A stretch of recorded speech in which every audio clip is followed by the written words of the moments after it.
the oversight for the College of Business and Economics in terms of how it runs, and the Dean role in terms of the Faculty of Commerce, which is associated with the College of Business and Economics, which deals with all your qualifications, course enrolments, things like that. So I'm just going to say a few things first about the college, and then I will be passing on to a number of other members in the college who will say a little bit more about how things work and a little bit about the departments and some of the majors that are available for you. So welcome. You're commencing an exciting journey undertaken by many notable New Zealanders. And I'm sure I don't need to say who that notable New Zealander is. That is our current Prime Minister, who is an alumni of this institution.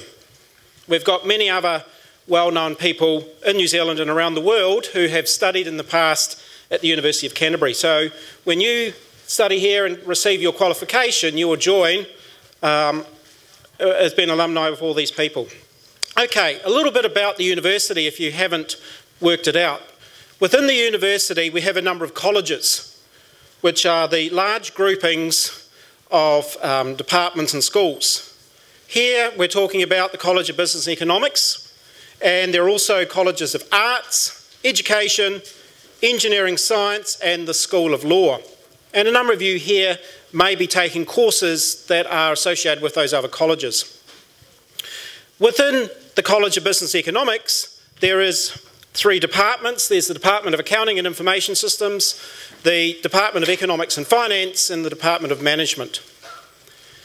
Also outside of what we'd call the academic area of the university are service centres which provide different services to support your time when you're studying here at the university. So for example, there's the Learning Skills Centre, Disability Resource Service, English Language Program, Student Support, the Library, which is a place I hope you all visit, if not in person, at least through the electronic systems that are available. There's scholarships, student services and accommodation. So there's a whole lot of parts that put the university together. And what we're going to briefly be looking at is within the colleges and looking at within the College of Business and Economics. Okay, each college is responsible for a number of degrees.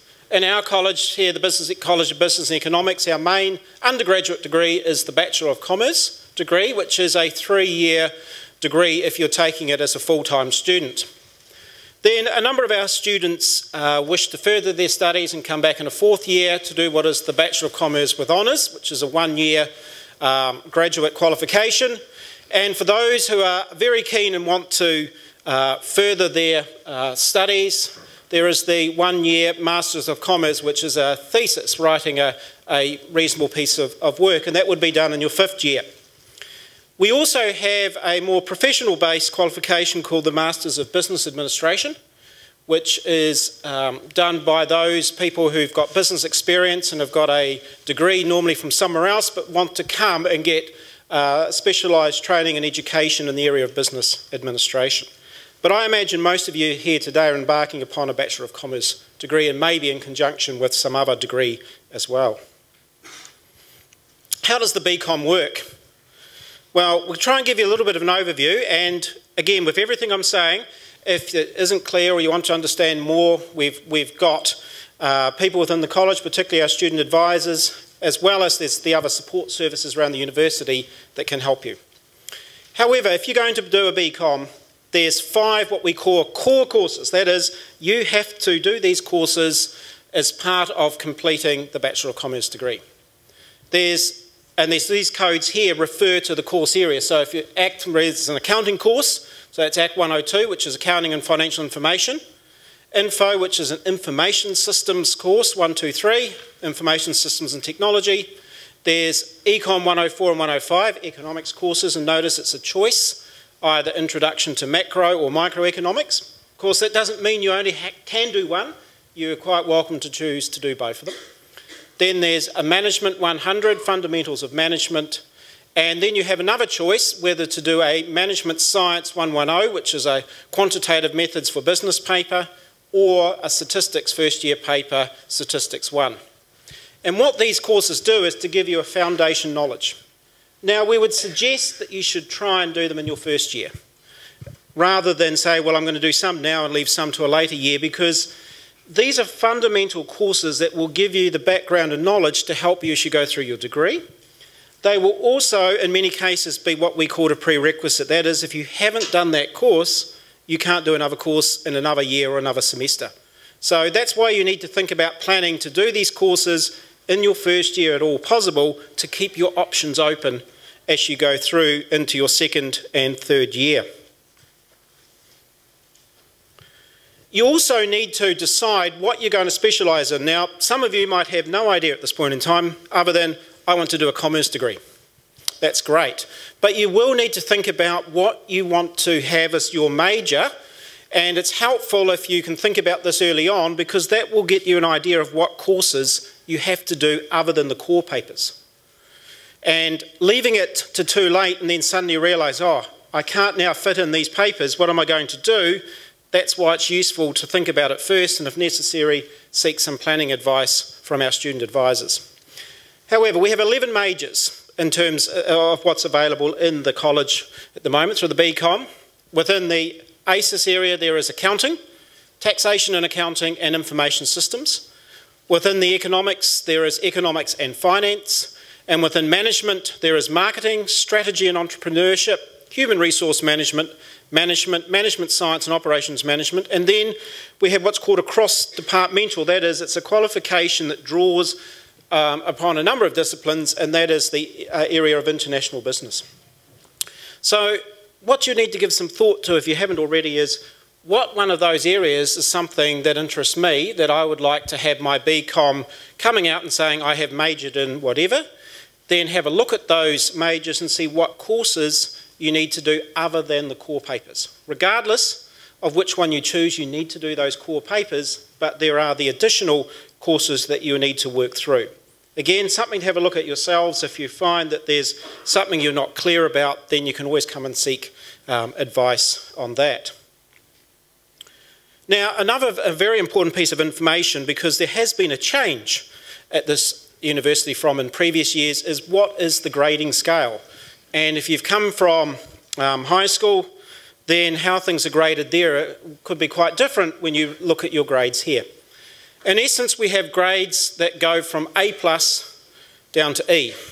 Now, we don't want you to be thinking about and hoping to get grades that fall in the bottom two levels, because if you fall below what is a C-, then that means the grade you've got is not a passing grade, which means you don't get the credit for that course. What has changed, and this is the key point, is that in the past, a C- grade would have been a pass grade, but wouldn't necessarily allow you to use that course to go and do other courses in the future. Now the C- grade is a passing grade. In that second column, you'll see a thing called grade point average, and that takes the grade and puts it into a numerical number, and that enables us, as I'll show you shortly, to compute what's called your grade point average. And within those grades, there is now a standardised range of marks. So if you got an A-, then you know that for that particular course, you got a mark for the course ranging between 80 and 84. So that gives you an idea of how you've gone in that particular paper. There's also some non-numerical grades. Now this might apply to a course that is what might be a course of competence. That is, have you demonstrated the competence or not, which means you get a pass or maybe a fail. We don't have grade point averages on those. There's also a special pass. That's something that in circumstances that you might be able to get a pass for a course where, for example, you've met a criteria, you may have missed an exam, and there are reasons that are accepted for that you could get a special pass. It's very limited and it's not a desirable way. It's far better to make sure you get a grade rather than a special pass. There's also the R, which is a restricted pass. That can only be used at 100 and 200 level. So it means that it's equivalent to a pass, but you can't use that course as a prerequisite for some other paper. Now, we hope we never see that you never get an X. That means that through the process of that course, the person has been involved in some degree of dishonesty such that they won't get credit. They also get a grade point average of -3, so that makes a big impact. And of course, that is something that sits on your student record. never want to see them, but there is always needing to have an ability with a university that is involved with high quality education, that if there happens to be a student who doesn't meet the requirements and has been involved in dishonesty, there has to be some recognition of that. And then there's also an incomplete grade if you haven't been able to complete a course. These grades are occur far less often than the ones I showed in the previous slide of A+ through to E. Okay, now, rules of the game. I mean, I guess you could look at your studies as being a bit of a game, but in terms of this is more like how does it work in terms of passing, failing courses, how's your grade point average work? And there's two basic rules. The first rule is if you fail a course, you can retake it again as of a right. However, if you failed it twice, and we hope you don't fall into that case, there's only exceptional circumstances, including the approval of the Dean, to be able to take that course again. We hope that the vast majority of students will pass first time, or if they have to have a second opportunity, they will pass. The second rule is, in terms of the courses you take each semester, if you fail more than 50% of those courses, or get a GPA, remember the GPA relates to the grade you got, if that is less than 1.5, you get a written warning. What that's saying is you're not performing to the required minimum level. If you do that again in the next semester, then that results in some form of exclusion, whether it be from the faculty or whatever the case may be. So the first rule is about taking a course again. The second rule relates to how you're performing across your entire courses each semester. How do we compute the grades and grade point average?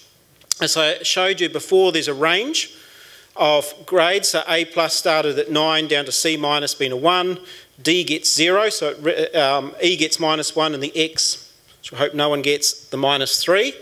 And what you do is, to work out your GPA, take all your grades and divide by the number of courses. So each grade you got for a course will get a number, add those together, divide by the total number of courses, and that will give you your GPA. The higher that number, then that means overall the higher you've been performing in your courses in relation to the grades that have been received. So how do you win the game? How do you come through successfully? Choose your courses carefully. Make sure they're the courses you need to do. If they're optional courses, also make sure the ones that you've got the right skill base and expertise to do. Be disciplined. That is, make sure you take advantage of all the opportunities for your learning. That includes coming to lectures, tutorials, not just going to tutorials, but being preparing and being engaged in the tutorials. And learning is not just a one-way process, it's engaging on a two-way process. Complete your assignments and assessments. If you don't complete something, that means you won't get a grade for it. That's going to affect what you get for the course as a whole. And try not to fall behind. If you are falling behind, come and see somebody about how that can be worked through. Don't just let it keep going. It's when you get into difficulty is the greater risk somebody has of not completing a course or failing a number of courses and therefore getting into the situation where they're not meeting the required GPA. If you decide that the course is a wrong course, don't just sit in that course for the whole semester and get a failing grade. Come along by the withdrawal deadline, which for this first semester is 30th of April, and come out of the course. If it comes off your record, it's not going to be computed in your GPA. But if it stays in there because you haven't withdrawn and you get a failing grade, which could probably be an E grade, well then that's going to affect in a negative way your GPA. So do that. So if you don't draw, of course, Rule 2 will come into play. Okay, this is the last bit from me before you're going to listen to somebody else and you say, well, about time. Okay, an academic contract in effect, so it's not strictly speaking for those who might be doing law, a contract of law, but it is what we will promise to you in return for what we want back from you in terms of a commitment. What we promise is we're here to help you achieve your potential. That means from the staff in the college, to the heads of departments, to the academic staff who teach you, to the tutors who help you. Everybody here is we want to help you achieve your potential. That's what we're aiming to do. But in return, and this will only work if you commit to us, that by enrolling here you're a member of the university and the college, and in effect, how you perform affects how we're measured, how we're evaluated. And if you're not committed and working with us, then it's going to make it difficult for us to do our work and also for us to succeed collectively. But we can't make you a success. We do all we can. It's a bit like the old saying, you can bring a horse to water, but you can't make it drink. What I mean by that is, we can set up everything possible to help you, but you need to respond and do your part. You need to, as I do before, you need to stay engaged, you need to attend the classes, tutorials, do your assignments, do your work, your reading, etc. By doing that investment, that maximises your chances of success. And through that, it's a win-win. And then through that as well, that's something that you can then be proud to talk to your family and friends about, the fact that you're succeeding well in your studies. And it has an ultimate end game. The better you work and succeed, that prepares you for your working life, maximises opportunities for employment, etc. down the track. So how you start now and go through in the next few years in your degree is all going to be important as you embark in going out post your studies here to do some work. So that's enough from me for now. I'll now introduce our Associate Dean, Dr. Sonia Maisie, who's just going to speak to us for a few minutes. Hello. Well, I think that the Dean has really said most of what I would have said. And on a day-to-day basis, I work closely with the Dean and also with the student advisors to support students' academic progress. The one thing that I would like to add is that the focus of our kind of concerning you and monitoring your academic progress, which will be monitored quite closely, that's what we're really interested in. We're not interested in judging your lifestyle or telling you how to lead your life. So I really, if you do hit choppy water or problems, and it could be anything, it could be financial problems, it could be family problems, personal problems, health problems, we're not really there to judge those problems, or, you know, if we can help you, we will. But what we want to do is to be able to say, okay, you know, this will impact on your ability to study. Realistically, you can't divide your life up into neat compartments. So you can come and talk to me or a student advisor or even your tutors or anyone and say, look, you know, this is going on and it's really affecting my ability to study, because we know that it does. And it's in confidence, and we're there to actually say, look, why don't you withdraw from this course before you get a failing grade on your script? So that's our really concern. So I do want to encourage you to seek help and to disclose those problems rather than try and soldier on. And then it becomes a crisis, and then you've got the failing grades, and then StudyLink take away your allowances. You know, you don't want to be in that situation. We don't want you to be in that situation. So please do come in to the college. There are two other procedures, just to add some more bureaucracy, because students always tell me they didn't know they could have done this. If you're studying in a course and it's beyond the 30th of April and something does go wrong and you're unexpectedly, you know, you hit unforeseen problems that mean you're unable to study effectively for a prolonged period and you fall behind in your course, you can apply for backdated discontinuation from those courses and then get them off your transcript. So that's if your study's impaired and you cannot really complete the course effectively. The other procedure is called Egretat procedure, and this is, or Egretat consideration, and this is for students who've completed all the coursework, they've done it, they've revised for the final examination, and then on the morning of the examination they wake up unwell, and so, or, you know, they have an accident on the way to the examination, or they're feeling unwell, and you can then apply for what's called Egretat consideration, whether or not you sit the exam. And that really says to the examiners that this student either sat the exam or was unable to take the exam because they were feeling unwell. So if you sat the exam, you might do less well than you otherwise would have done. And that then will be taken into account. And don't worry about the detail now. I just want you to remember those two procedures, because if you find yourself in those situations, please, please, please contact myself, a student advisor, or your tutors, and then we will actually help you through the process. So just remember that that is an option. You know, the 30th of April is not necessarily the final date if you then encounter some unforeseen extenuating circumstances. So I just want to add that there. And then to end on a more positive note, I should say also that we've put a lot of emphasis in this meeting upon you must do this, don't, you know, be that this might happen, that might happen. But actually the vast majority of students do extremely well. I monitor the students' academic progress at the end of each semester, and you know, we're talking about a small number of students. Most students have a great time, do well in their academic studies, and also manage to fit in other social extracurricular activities, either with like UCOM or student societies or in other areas of their lives. So it is possible, but you must remember that you're here for full-time study, and that really means 37 to 40 hours a week studying. It's not just a matter of turning up for your lectures and your tutorials and then thinking, oh well, I'll go and do something else for the rest of the day. So just remember that for every hour you're in class or a lecture, you need to be putting in at least 2 or 3 hours around it. Preparation, writing up your notes, reading, getting yourself organised. So that's all I want to add to the Dean. And I want to say something about the student advisors. The college has 2 full-time student advisors, one of whom is here, and I'll hand over to him in a moment. And they are located on the 4th floor of the law building at the moment, where the college office is located. Some of you may already have met either Ben or Malcolm as part of your enrolment process.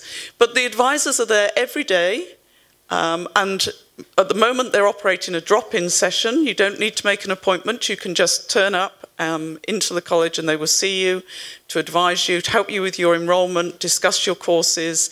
Later on, after enrolment calms down and we're back to normal, we operate an online booking system. You can just go online, you don't have to be on campus, and make an appointment to see a student advisor. And these are some of the things they can advise you on.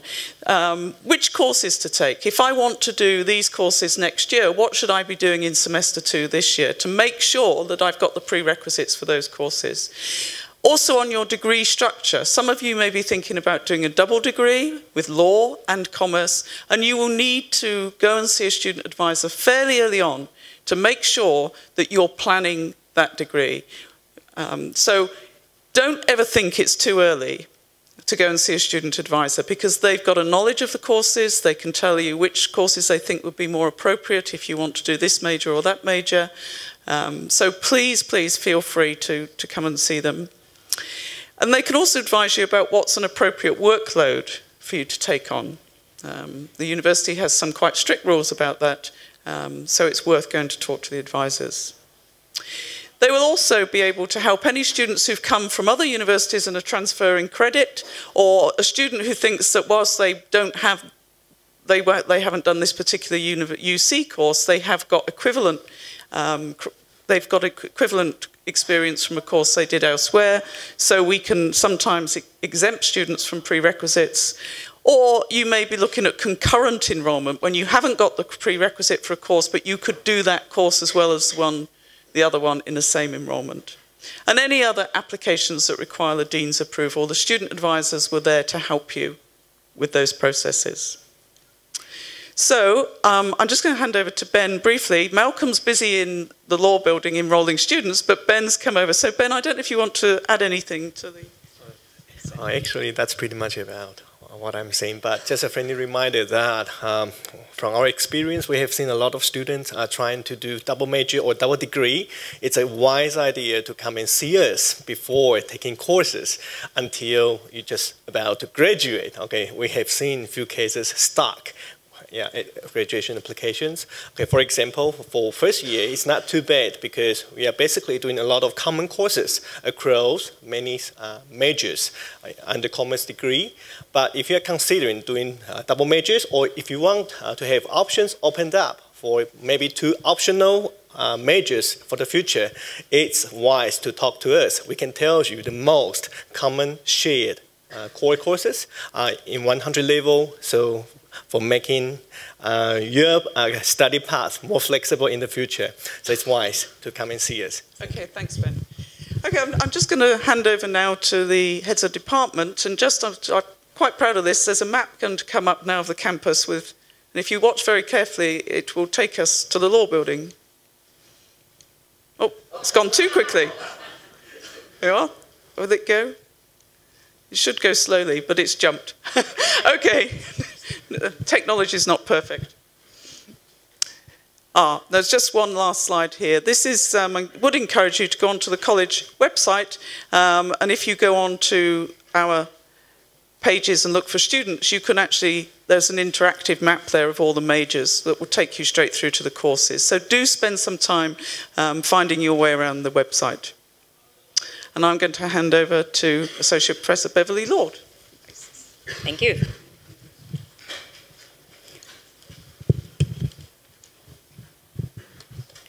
These at the bottom are just some of the courses and subjects that you can study in accounting and information systems.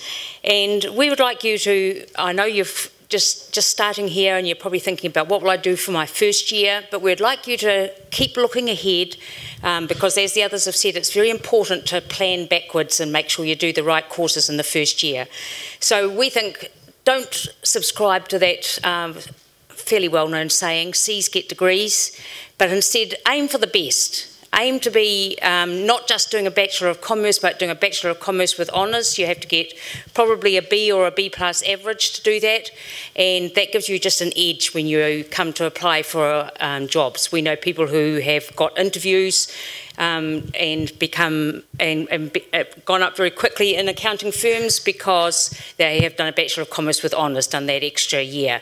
And if you want to do that, then you need to start planning now and make sure that you do the right courses in the third year and the prerequisites that you need for them in the second and the first year. So look ahead and get some advice about what courses you should do. With our department, there are a couple of courses that you have to do. They're part of the core subjects, so Act 102 and Info 123, you will probably do that this year anyway as part of your first year core subjects. If you're planning on taking accounting further, then try and do Act 102 in the first semester so you can do Act 103 in the second semester, because that is a prerequisite. In other words, it's required for just about all of the Stage 2 and Stage 3 courses in accounting. That's where you have to be looking ahead a little bit. Okay, and as I said earlier, there are 3 majors in our department: accounting, taxation and accounting, and information systems. So be thinking a little bit ahead. What do you think you want to specialise in? Those are what your majors are, what you'll do. Lots of subjects at third year level in those majoring areas. If you're thinking that you want to go into accounting or taxation and accounting, then you must do Act 103, as I said, in the second semester, and it's a good idea to do Act 152 early on as well. So that might mean that you might have to leave 1 or 2 of your core subjects until the second year so that you can make sure you do 152 in the first year. If you're thinking that you want to major in information systems, then you need to do Info 125 in your first year, because that's a prerequisite for majoring in that. And these are just some beautiful photos of some of the first year lecturers in our department. And now I'll hand over to Steve Hickson from Economics. Kia ora tātou, welcome. Economics and Finance. At 100 level, there are 2 papers in economics, one of which you have to do for your Bachelor of Commerce anyway. Many of you will have done economics at school. How many did economics at high school? Look at that, loads of you, eh? Well, that's actually a bit of an advantage for you. That'll help you when you come to do economics. You'll have seen quite a bit of it before, because we don't assume that you've done it before. So those who haven't done economics at high school, you'll be fine as well. But a lot of students say to me, Why do I have to start with this stuff at first year when I've seen it at high school, right? Because a lot of people coming in haven't seen it before, and you should take this as an opportunity, if you've done accounting or economics or some such thing at school, to actually get your grade point average off to a good start. All right, I really do suggest that that's a good strategy. So 2 papers, micro and macro, both are offered in each semester. You can take them in any order. We do suggest micro first, macro second. Finance papers don't start till 200 level. You'll meet finance in accounting 102 to start with. If you're going to study to major in economics or finance, then we want you to take these papers here, some of which are compulsory for the Bachelor of Commerce, the 2 economics papers, stats paper, maths paper, and then the compulsory papers there. Now, there are some variations around that if you're doing economics and finance. And so it's a really good idea to come and talk to us or come and talk to the student advisors, because there are different ways you can do these things. Some people will look at that and they'll go, I didn't do maths with calculus at high school, I didn't like it, right? I did maths with stats, but gee, that calculus stuff, I kind of didn't like it. Well, to do serious economics and finance, you'll need to bite off a little bit of maths, okay? But we can help you through that, and there are ways for you to get around that you didn't maybe do it at year 13. One piece of advice that I would offer you is this. In your first 2 weeks of enrolment, you are welcome to shop around. You can go to any paper that you want, sit in on the course, have a look. Do I like this course? Do I like to look at this? Would I prefer to do this or that? Because there's nothing worse than getting to the end of your second week and thinking, I wished I hadn't taken this particular course, but then you're 2 weeks behind in your alternative that you might wish to pick. So feel free to shop around. You don't have to be enrolled in the course to go along and have a look. And these are the people that you'll meet. Micro, Steve Agnew there on the left. He's the one with the chubbier cheeks than me. You can tell him I said that. Me in the middle I'll do at 105. And Deb Reed you'll meet in accounting 102. She does finance.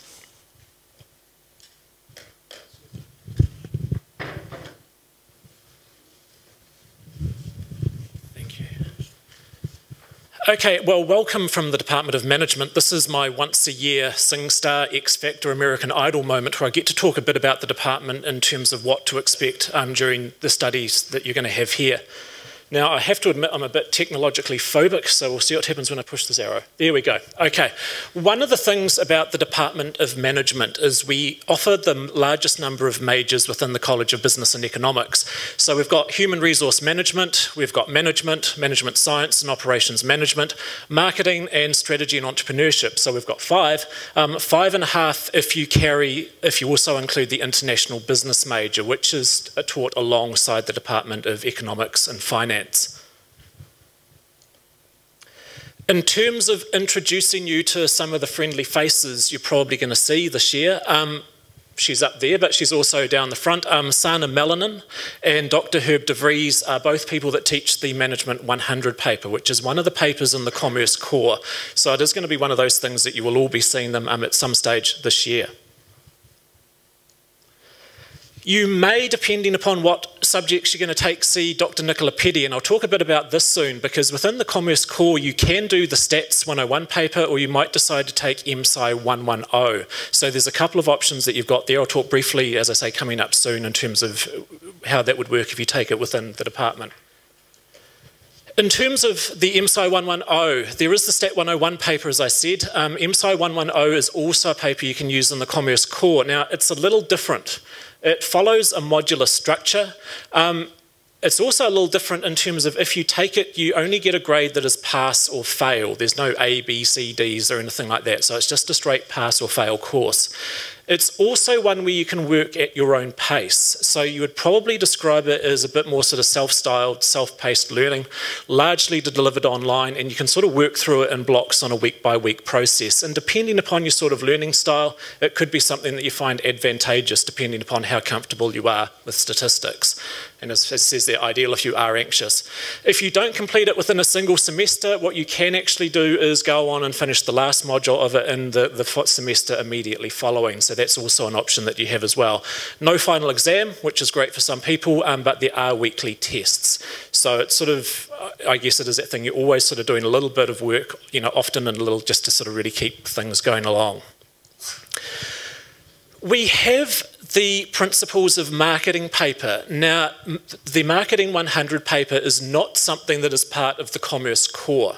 Now, it is that thing that if you are thinking about keeping your options open, I would definitely recommend taking the Marketing 100 paper. So as I say, it's not part of the core, but it is something you can take in the first year.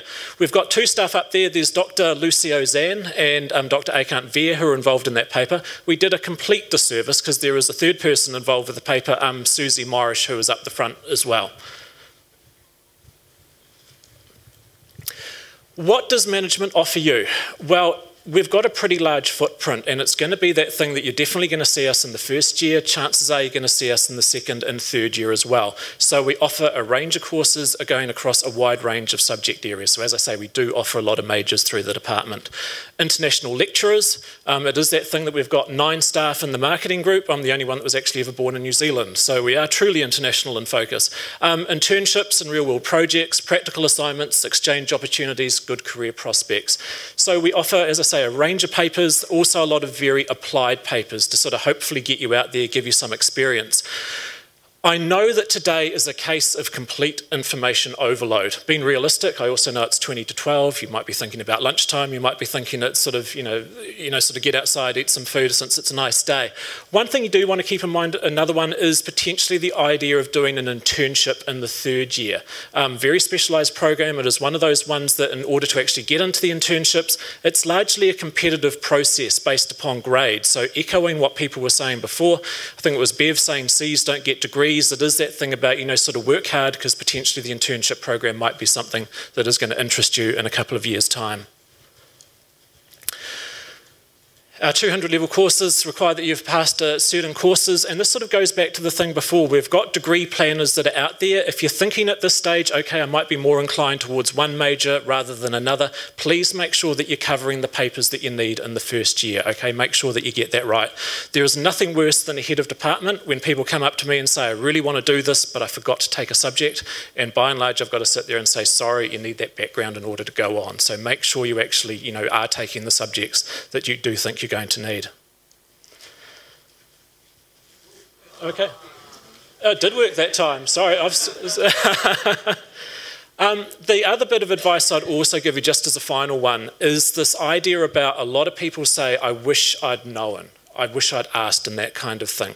We can't read minds, and one of the best bits of advice I can give, and I know it's an overwhelming day, if you're confused about something, whether it be in a course, whether it be planning a degree, please ask the people that can help you, okay? It is a big thing that we're there, we're wanting to help you, so it's just that sort of thing. It makes sure you do stay on track and you don't have sort of unforeseen things. And as I said before, nothing worse than wanting to do a particular degree and finding that you're lacking the background for it. So we are here to help. Now I've got the college office thing, so sorry. Thank you, Paul. We're pretty much getting near to the end of things, which I'm sure you're all fairly relieved about. We've got a brief presentation now from UC Careers. So if you'd like to come.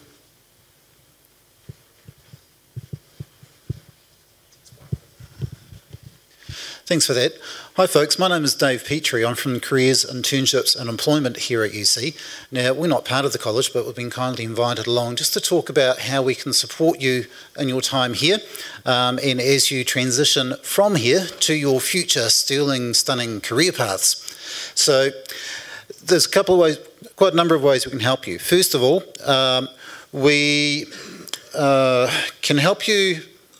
If you're not sure where am I actually ending up with this degree, what is it taking me to, that kind of stuff, we can help you with that. If you think you know where you want to end up, but you're not quite sure perhaps the best pathway to get there, we can help with that. We can do it in a number of different ways. We have times available right during the week. We're open from 9 to 5 every day, every week, right through the year. We're located over at 79 Clyde Road, which is one of the old university houses just north of Arts Road, about 3 doors north of Arts Road. So get in touch with us. You can come and meet with us in one of those time slots. We have all of our times available on our Career Hub website. If you haven't come across that yet, I encourage you to check it out. Career Hub has a wealth of information to help you. It's where we have, not that you're interested in this quite yet, but it's where we have all of the graduate recruitment vacancies, summer jobs, internships, all that kind of stuff posted. And it's also where you can book online to make an appointment to meet with one of our career consultants, either myself or my colleague Joanna Considine. Now, we can meet with you for a very brief drop-in session if you've got a quick inquiry you just want a quick answer on. And you can book that online, or you can book a longer session if you think, well, actually there's some other stuff there I'd like to talk about, and more of a career consulting, career counselling kind of a time slot. That can cover anything related to careers. At this stage of the proceedings, it may be, as I say, looking at where am I going, how am I getting there, but closer towards the end of your studies, it might be more like, well, how do I go about job searching? How do I get a good CV together? What's a cover letter? I've got an interview coming up next week. What do I need to do for it? That kind of stuff. Okay, so we're there for all of that kind of stuff. We also run a range of seminars throughout the year, covering some of those core things of interest for you. Keep an eye out on Career Hub for that, and we'll also have posters advertising up around the university as the year progresses.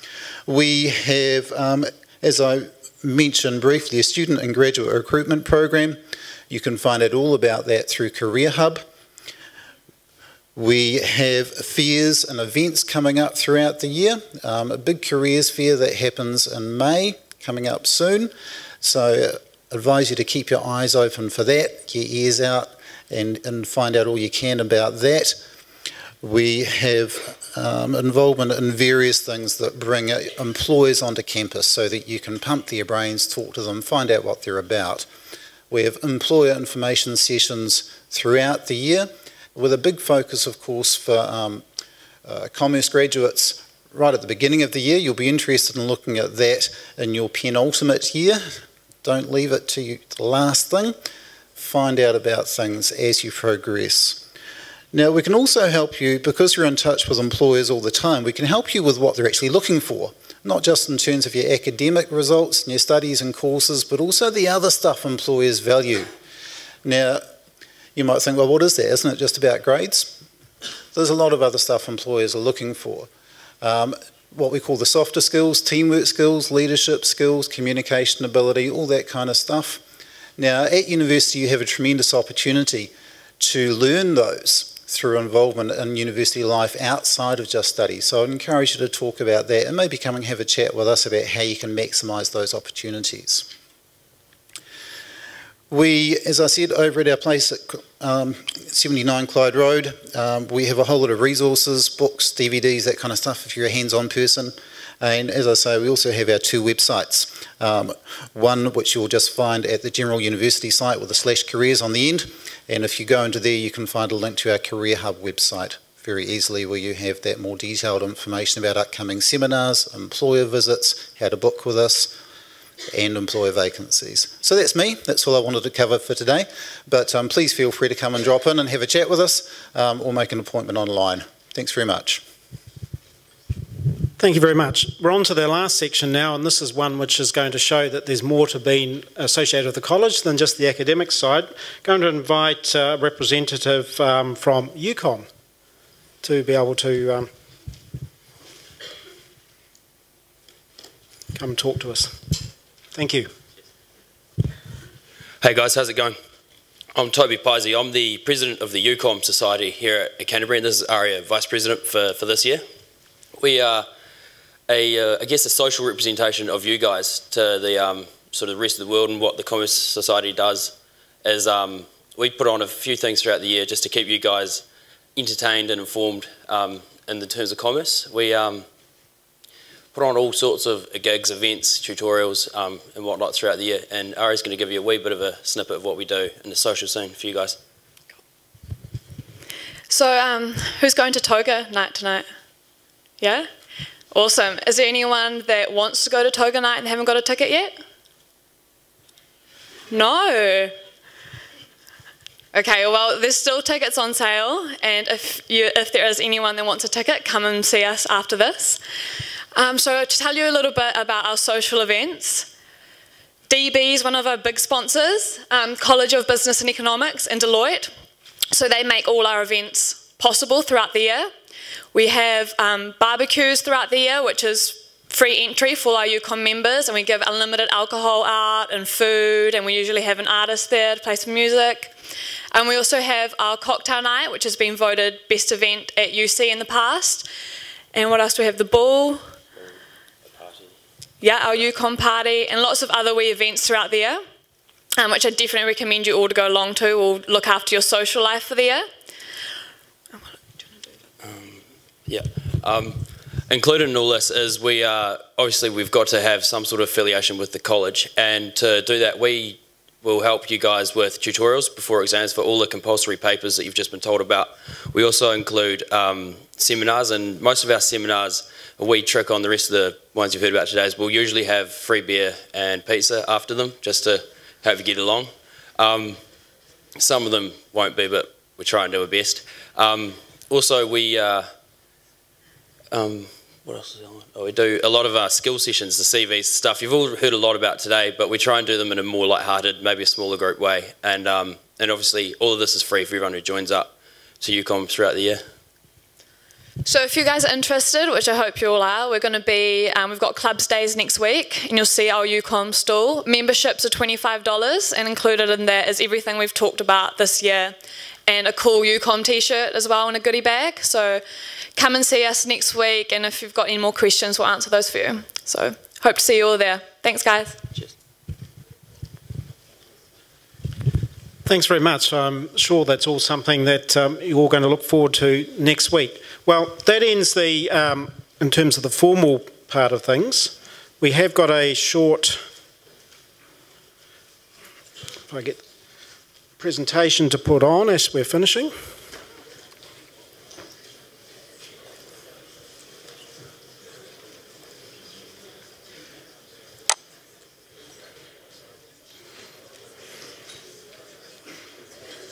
Peter, could you tell us a little bit about what you and your team do to check buildings on campus after aftershocks and earthquakes? Yes, we have a very structured process of checking our buildings after any earthquake, either a major earthquake or a significant aftershock. And it's a process around using a team of my own staff who know our buildings very well. We have a team of structural engineers now based on campus. Since the last February's earthquake, we have about 7 or 8 engineers, structural engineers working here all the time. And we have a range of consultants who look at various parts of the building. The process is at the start visual, having a look around and seeing any immediate damage, making sure the buildings are safe for the next step, which is a far more investigative step, looking at our buildings and at the structure and where we might expect to find damage, how have those buildings performed. So we build up a high level of confidence in our structures as we go through. If buildings we find we're not happy with, then we don't go back into those buildings. And we have a number of buildings on campus that we're no longer in, but we're continuing a process of checking and investigation, and we will look at remediating those buildings over time. But if we aren't confident in them, we do not go back into those buildings. And the vast majority of built spaces on campus are used at the moment, is that correct? Absolutely. There's a number of buildings that, as I've just described, we aren't in, but most of our structures, and we have over 420 structures on campus, are cleared for use. I understand that you have some control buildings on campus that helps you quickly identify where problems might occur? Yes, we call them our indicator buildings, and they're ones that, generally they're ones that we're not back in.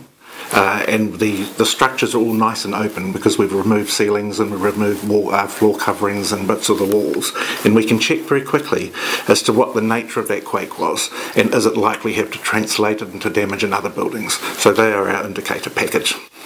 And you must have built up quite a body of knowledge. Okay, there's more of that to go online to have a look at on YouTube.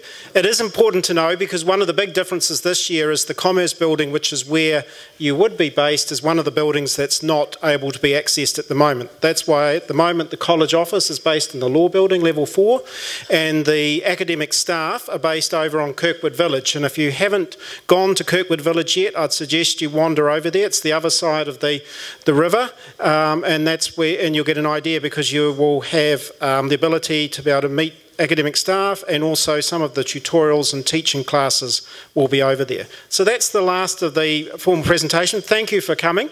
Look forward to seeing you through the year and enjoy your time here at the University of Canterbury.